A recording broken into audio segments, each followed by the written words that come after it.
ჩვენთან არის ღმერთი. დღევანდელ წირვაზე წაკითხული სახარება ჩვეულებრივი თხრობა მაცხოვრის ერთ-ერთი სასწაულთან დაკავშირებული. კერძოდ საუბარია თუ როგორ განკურნა მაცხოვარმა ერთ-ერთი ბრმა, რომელიც იჯდა გზის პირას. ეს არ უნდა აგვერიოს დღევანდელი თხრობა იმ თხრობაში, როდესაც მაცხოვარმა განკურნა ბრმა ჩობილი. ეს არის იოანეს მეცხრე თავის თხრობა, როდესაც ტალახი წაუსვა მაცხოვარმა თვალებზე და აღუხილა მას ეს თვალები, ამაში არ უნდა აგვერიოს. ეს არის სხვა მოვლენა. და კერძოდ არის თხრობა ესეთი დღევანდელ სახარებაში, რომ როდესაც მაცხოვარი ჩავიდა იერიქონში, ერთ-ერთი ქალაქი იყო ასეთი სახელწოდების, მაშინ გზის პირას მჯდომმა ერთ-ერთმა უსინათლო კაცმა დაინახა, რომ მაცხოვარს მისდევდა, უბრალოდ კი არ დაინახა, გაიგო, რომ მაცხოვარს მისდევდა მრავალი ხალხი და იკითხა, რა მოვლენა ხდებოდა ის. მას უთხრეს, რომ კურნალი მიდის, იესო მიდის გზაზე და მან შეღაღადა მას. იესო, ძეო ღმრთისაო, შემიწყალე მე. როდესაც მიუახლოვდა მაცხოვარი, ეკითხება, რა იგნებავ შენ და გიყო, ანუ გაგიკეთებ. მან სთხოვა თავისი გაჭირვების შესახებ და მაცხოვარმა უთხრა, სარწმუნოებამა შენმან გაცხოვნა შენ და იმ წამსვე აღეხილა მას თვალები. როგორც მოგახსენეთ, ეს არის ჩვეულებრივი თხრობა, არაფერი განსაკუთრებული არ არის ერთი შეხედვით, მაგრამ თუ კი ჩვენ განვიხილავთ ამ მოვლენას ცოტა სულიერი გაგებით, ძალიან ბევრი რამის მთქმელია. თუ კი გავიგებთ ამას სულიერად, ანუ სიმბოლური დატვირთვით, ალეგორიულად, ქართულად რო ვთქვათ, სახის მეტყველებითად. რა შეიძლება გადიმარტოს, რა შეიძლება იყოს დანახული აქ ერთი მხრივ და მეორე მხრივ.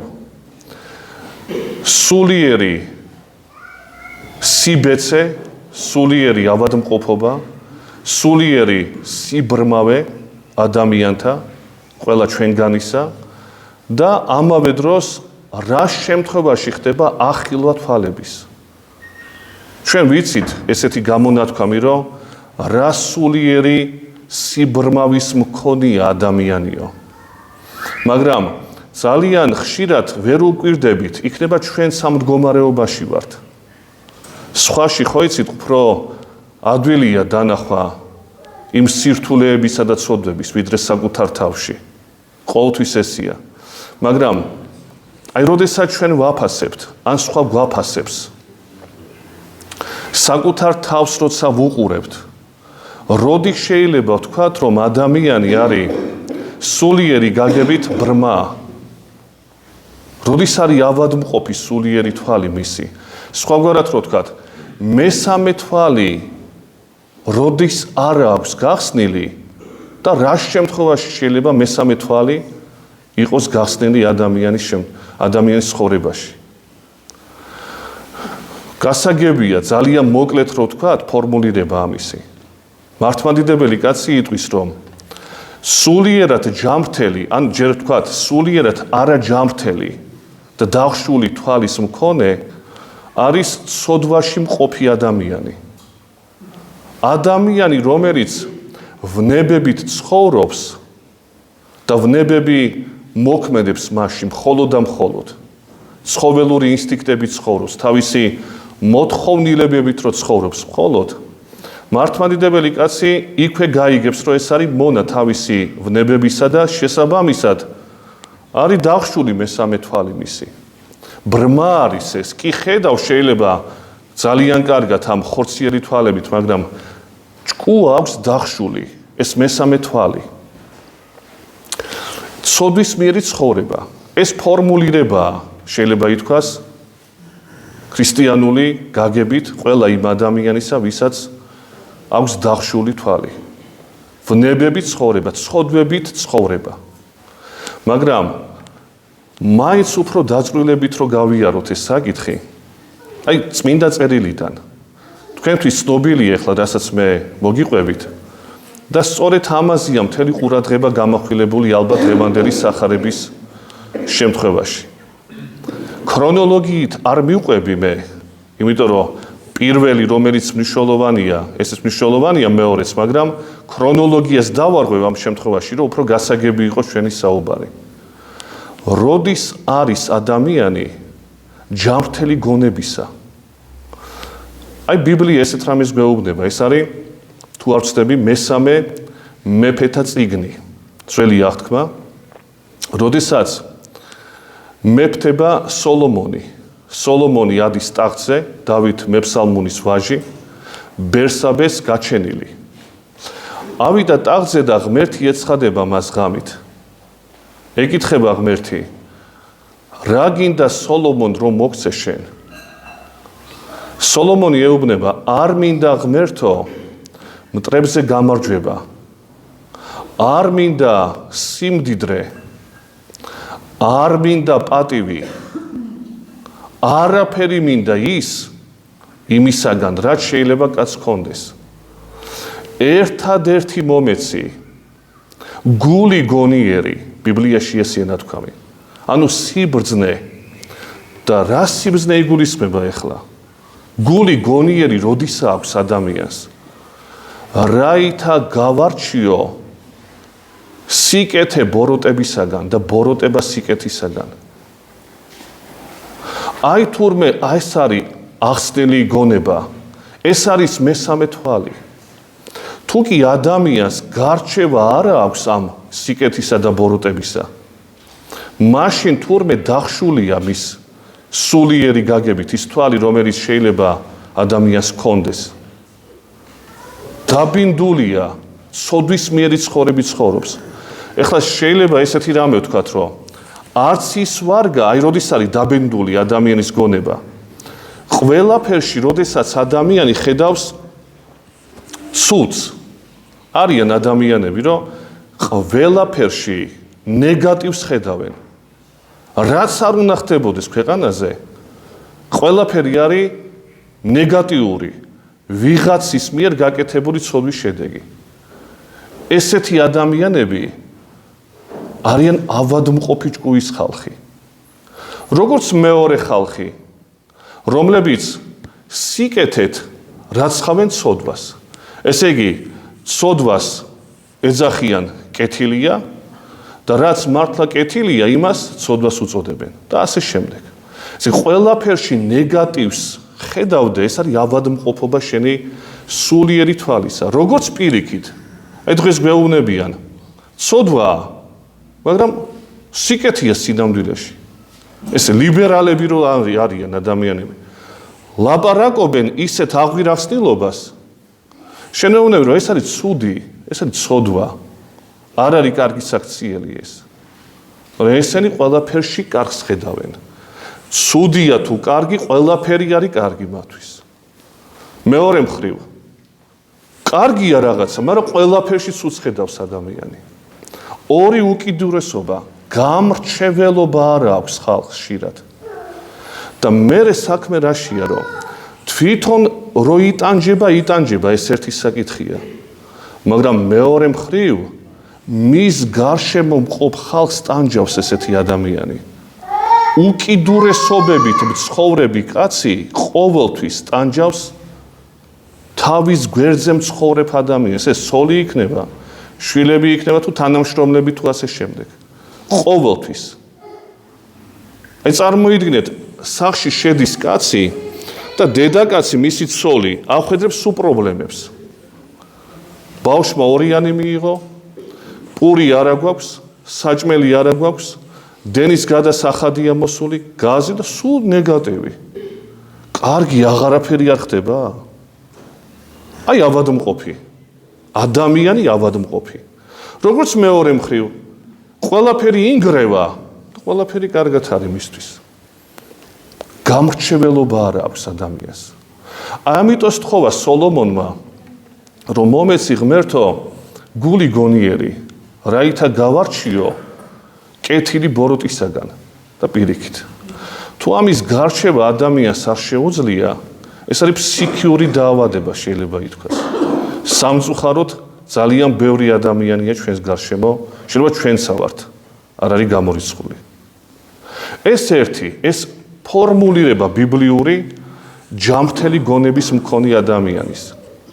ეხლა მისი მამა განვიხილოთ, სოლომონის მამა დავითი. მისი მშობლები შეიძლება ვთქვათ, ბერსაბესაგან შობილია სოლომონი, და ეს ბერსაბე დავით მეფემ წაართვა სხვა კაცს. მისი ცოლი იყო ეს ბერსაბე.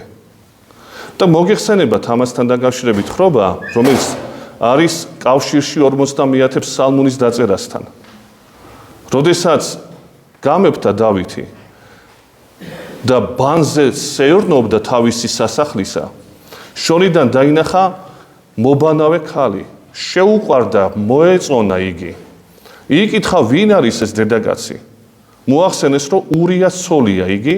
ურია ვინ არის? შენი ერთ-ერთი ჯარისკაცი. ისე მოაწყო დავითმა საქმე, რომ თავის მხედართმთავარს დაავალა ურიას დაყენება წინა ხაზზე, მოკლეს ეს ურია მალევე და თავისუფალი რო იყო ეს ქალი, შეირთო ცოლად. აი ეს ურიას ცოლი ბერსაბე შემდგომში არის სოლომონის დედა. მაგრამ საქმე რაშია? გამახვილება ყურადღებისა რაზე მინდა ამ შემთხვევაში. მოკლა კაცი დავითმა და ცხოვრობს ვითომც არაფერი.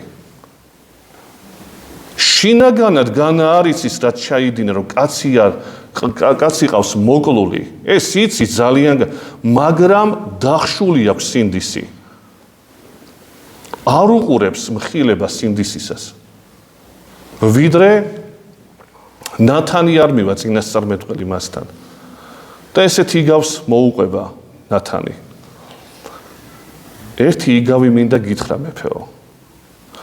ორი კაცი ცხოვრობდა, ერთს მდიდარს ჰყავდა 100 ცხვარი. მეორეს ერთი ღარიბი კაცი იყო იგი. და ამ მდიდართან რომ მოვიდა სტუმარი, დაენანა თავისი ცხოვრებისგან დაეკლა ერთ-ერთი. წაართვა ღარიბს ის ერთადერთი, რომელთან ერთადაც ეძინა მას და როგორც შვილს ისეულიდა. წაართვა ამ კაცს ეს ცხვარი, დაკლა და აქეიფა თავისი მეგობარი.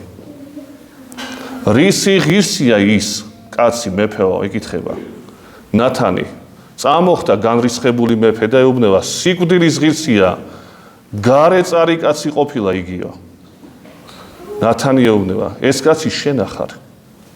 ბერსაბეს ერთადერთი ცხვარი ყავდა, რომელიც უყვარდა და ერთად ეძინა მასთან. მაგრამ წაართვი ის ერთადერთი და შენი დაინანე. ამ დროს მრავალი ცოლი ყავს დავითს. მაინც და მაინც ის მოინდომა, რომელიც საყვარელი იყო ერთი მხრივ ურიასი და ბერსაბესგან შეყვარებული თავისი ქმარი. აი მაშინ ხვდება მეფე, რომ სწორად არ მოიქცა. ხო შეიძლება თავი მოეკვეთა, შენ როგორ ბედავ, ბრიყვო კაცო, დღევანდელ დღეს ეთყოდა ვიღაცა, ესეთ კაცს. გაიხადა შესამოსელი ბრწყინვალე და ნაცარი დაიყარა მეფემ. მრავალი დღე ნანობდა თავის ცოდვას და ამის შედეგად იწერება შემდგომ 50 ფსალმუნი. რა დასკვნა გავაკეთოთ უნდა აქედან? დახშული ქონდა სულიერი მზერა, ცოდვით ცხოვრობდა კაცი. მაგრამ გამოსავალი რა არის ნახეთ? გამოსავალი ერთადერთი, თუ თავიდან როგორც სოლომონს არა გაქვს გამრჩეველობის უნარი, კეთილისა და ბოროტებისა, როგორც ჩვენ განვიხილეთ ეს. ხო შეიძლება ესეთ მდგომარეობაში იყო, როგორც მისი მამა იყო დავითი. ეს დავითი არ იყო ტუტუცი კაცი, წინასწარმეტყველი კაცი იყო, ბრძენ კაცი იყო და ბიბლიაში წერია, რომ ღმერთი ამბობს, მე ავარჩიე ისეთი კაცი ისრაელის მეფედ, რომელიც ეამება ჩემს გულს. დავიძია ნათქვამი. ღმერთი რო ესეთ რამეს იტყვის, რომ ეამება ჩემ გულს კაცზე, აქ არის ძალიან ბრძენ კაცზე საუბარი. და ჩვენ ხვდებით მის ფსალმუნებში რამხელა სიბრძნეა ჩადებული. სულაც არ არის უტვინო კაცი, მაგრამ დახშობილი აქვს რაღაც პერიოდში სულიერი თვალი, არ უნდა რომ აიხილოს. იცის, განაარიცის, რაც არის ცუდი და კარგი, მაგრამ დაეხშო რაღაც მომენტში, სოდვაში ჩავარდა. თან უხარია ეს სოდვა. ვიდრე არ ამხილა სხვამ. გამოსავალი ამ შემთხვევაში რა არის, დავითის შემთხვევაში? მოსმენა იცის კაცმა. მარტო ლაპარაკი კი არ არის საქმე. მოსმენა უნდა იცოდე თურმე. მოსმენა იმას კი არ ნიშნავს, რომ ვის ჭკუაზე იარო. ყოველთვის აწონ-დაწონმა უნდა შეგეძლოს. სხვადასხვა აზრები უნდა გაინტერესებდეს, თუ ჭკვიანი კაცი ხარ. როგორც დავითი ამ შემთხვევაში. თუ უჭკუო ხარ, მაშინ მხოლოდ შენსაც მიერეკები. არავისი აზრები არ გაინტერესებს. სწორედ ეს არის ამ პარტავნება. ესე იგი, ან არის ადამიანი, რომელიც არჩევს თავიდანვე ცუდსა და კარგს და ცდილობს, რომ ყოველთვის ამ გზით იაროს, ან თუ რაღაც მომენტში დაეხშოს სულიერი მზერა, ახილვა ყოველთვის ხდება მხილების შედეგად. და მხილებას მხოლოდ ის ადამიანი მიიღებს, რომელსაც მოსმენა შეუძლია და არაერთი ადამიანის. და მეცაც გეტყვით, მხილება მხოლოდ კაცთაგან კი არ ხდება ამ შემთხვევაში. ხშირად ადამიანმა როცა არ იცის გზა სწორი, მართებული გზა როცა დარღვეული აქვს და არეული აქვს და რაღაცა გადაწყვეტილება უნდა მიიღოს ცხოვრებაში. მნიშვნელობა არ აქვს ეს სახლის მშენებლობის გადაწყვეტა აქვს თუ ჩაბარება გამოცდების თუ სხვა კიდეს რაღაც საკითხი ან სოლის მოყვანისა. ყოველთვის უფრო ახალგაზრდებს ალბათ ეხებათ ეს.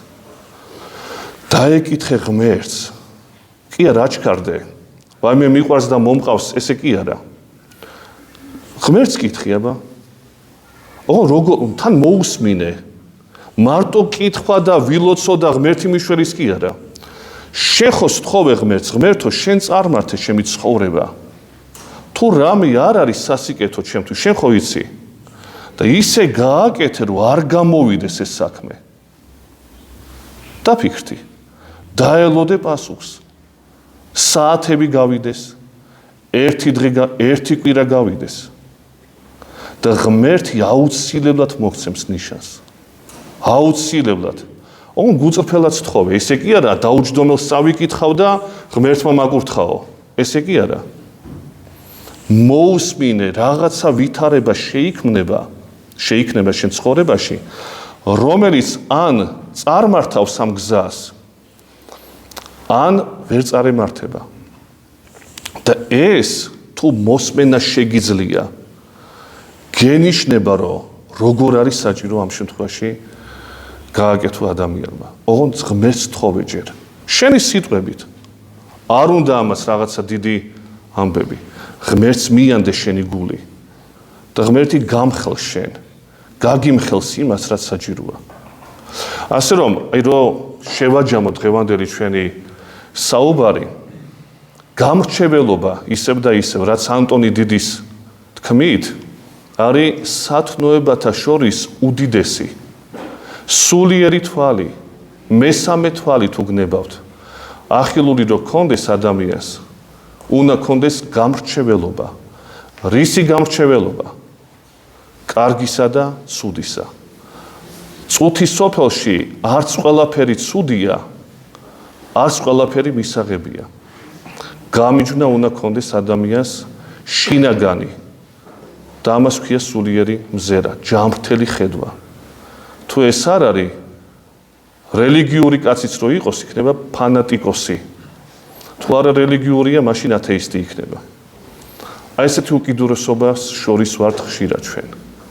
ღმერთმა ისურვოს, რომ თითოეულ ჩვენგანს გქონდეს ეს სულიერი მზერა და გამრჩეველობის უნარი. დააგლოცოთ ღმერთმა და ჯვარი გეწეროთ.